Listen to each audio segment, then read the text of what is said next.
Kamusta mga kabasketbolista? Tambak ang inabot ng Puerto Rico sa koponan ng Team USA 104-83. Top performer si Anthony Edwards sa likod ng kanyang 26 points, 3 rebounds, 3 assists at 2 steals. Nag-ambag naman ng 15 points, 3 rebounds at 2 assists at 2 blocks si Joel Embiid, habang si Kevin Durant 11 points, 4 rebounds at 3 assists.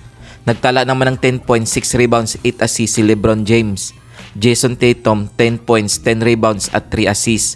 Anthony Davis 10 points, 6 rebounds, 3 assists at 2 blocks. Para naman sa natalong Puerto Rico, nasayang ang 18 points at 3 assists ni Jose Alvarado. Panalo naman ng Serbia kontra sa South Sudan 96-85.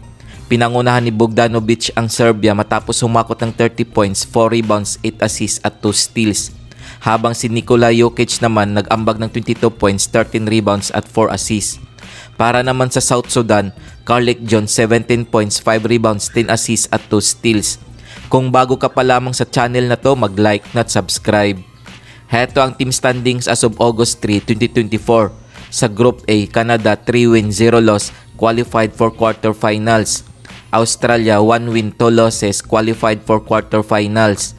Greece 1 win, 2 losses, qualified for quarterfinals. Spain 1 win, 2 losses. Sa Group B naman, Germany 3 wins, 0 loss, qualified for quarterfinals. France 2 wins, 1 loss, qualified for quarterfinals. Brazil 1 win, 2 losses, qualified for quarterfinals. Japan 0 win, 3 losses. Para naman sa Group C, USA 3 wins, 0 loss, qualified for quarterfinals. Serbia 2 wins, 1 loss, qualified for quarterfinals. South Sudan 1 win, 2 losses. Puerto Rico 0 win, 3 losses. Kung umabot ka dito sa video na to, mag-like at subscribe. Heto naman ang knockout stage bracket para sa quarterfinals. Maglalaban ang Germany at Greece, France kontra sa Canada, Serbia kontra sa Australia, Brazil kontra sa Team USA. Heto ang game schedule ngayong August 6, 2024. Maglalaban ang Germany at Greece alas 5 ng hapon Philippine time. Magtutos naman ang Serbia at Australia alas 8:30 ng gabi.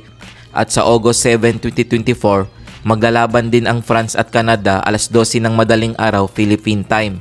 Magharap naman ang Brazil at Team USA alas 3:30 ng madaling araw Philippine time. Kung nagustuhan mo ang video na to, mag-like at subscribe.